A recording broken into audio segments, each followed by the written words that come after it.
Good afternoon, everybody. Josh Collacchi here with RotoCurve to discuss today's starting pitchers.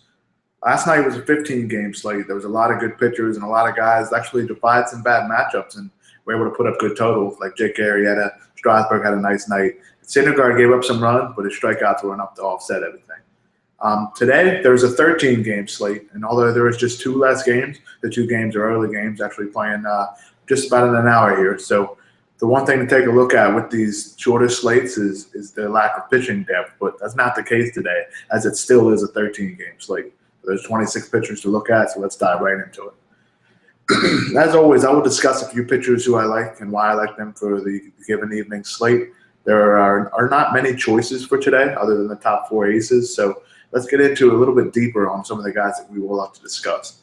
Now, first things first for today, Carlos Carrasco and Max Scherzer was scratched in the last 24 hours for one reason or another. Now, taking their place are Cody Anderson for the Indians and Gio Gonzalez. Now, the one thing about when guys get scratched, a little bit of a teaching point here, daily fantasy sites prices are locked in for that given matchup. So the Padres will be priced as if they're facing Scherzer, and the Indians' opponent will be priced as if they were facing Carlos Carrasco. So that's the Brewers, actually. So be sure to take that in mind and make sure that anytime there's another scratch, just always remember that, because sometimes you can get guys at discount because they're not priced correctly. Now, diving into today's slate, there are four aces. Chris Sale against the Boston Red Sox, Chris Archer against the Minnesota Twins. David Price faces the Texas Rangers in Arlington, and Johnny Cueto faces the Baltimore Orioles at home. I like all four of these aces, but for different reasons and in different contests. Sale and Archer are my two top guys for today, and they have top-tier matchups, and both of them are elite when it comes to striking people out. That's one thing I like to look at in cash and GPP. I like to have guys that have a lot of strikeouts, and these two are two of the best. And in a good matchup, I wouldn't mind using either or both if you can find some good value bats in cash games. The other two are David Price and Johnny Cueto. I like both of these guys as well, but more so in GPP simply because of the fact that both of them do get blown up a little bit. And the one reason why I don't like their matchup as much as I do for Sale and Archer is because David Price is facing the Rangers, who have some good right-handed bats. They have guys like Adrian Beltre, Prince Fielder's a left-handed bat, but he can hit lefties as well. So they can score a lot of runs in a given moment. Now, Price is probably closest to a lock for a win as pretty much any pitcher in baseball now that he has that offense behind him. So he might be a better player on FanDuel and GPPs. But for him and a guy like Cueto, who faces a very good offense at Baltimore, although they do strike out, but more so GPP options simply because of their strikeout upside and not really because they have a great matchup. Now, unfortunately, usually there are some mid-tier guys that I like to discuss and then maybe a few cheap guys. But for today, there's really not much to look at. The only mid-tier guy I like is Gio Gonzalez, and I like another cheap guy, which we'll get into in a minute. But there's only two other guys I really like just because of matchup. And real quick, that's Tyler Duffy for the Twins against the Rays, simply because it's a right-handed pitcher against the Rays. And Patrick Corbin is a lefty against the Cardinals. You've heard me talk about that matchup before, too.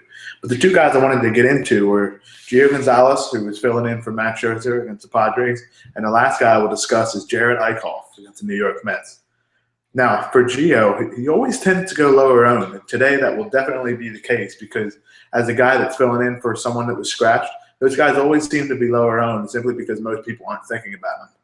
Scherzer was supposed to pitch for today, so in the back of everyone's mind, if they looked at the slate earlier, they're going to think, oh, it's Scherzer, don't even think about it. So the fact that the Gio will be lesser owned is actually a pretty good pitcher and a good matchup against the Padres, who are one of the worst offenses of baseball against lefties and righties. It makes them for a solid, sneaky play in cash or in GPP.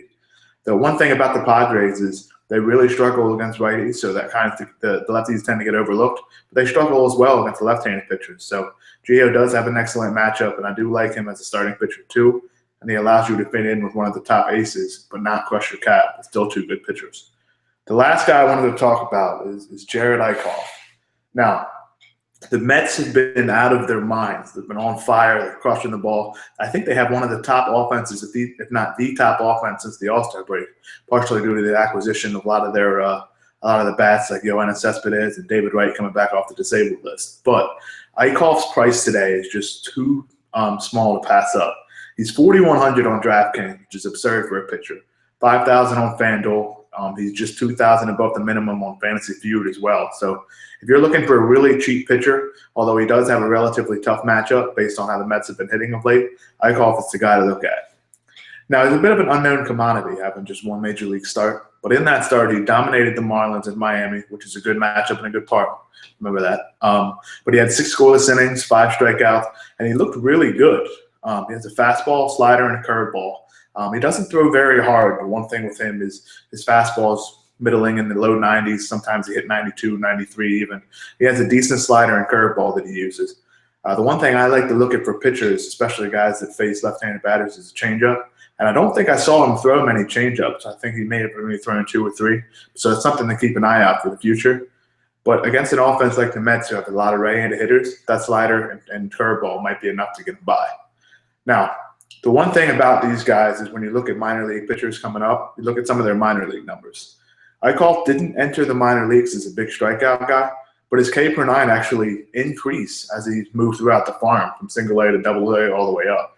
And that's good to see because that means he's kind of mastering his command in the secondary pitches. And that's one thing that a major league pitcher definitely needs to do.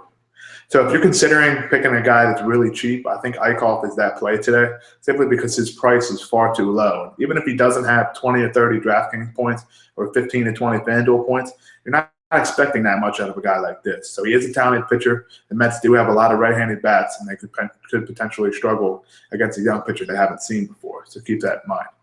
Now, I talked about how his price is on Fantasy Feud, along with those other cheap guys like Patrick Corbin and Tyler Duffy. You could put 3 close to minimum price guys and afford all the bats you want. And that's what you're going to need to do on Fantasy Feud in order to cash. Feud has a $33 GPP tonight, a $2.20 GPP, which all of us love to play in. And they're actually running a $525 qualifier, which I haven't seen before. It's rather interesting.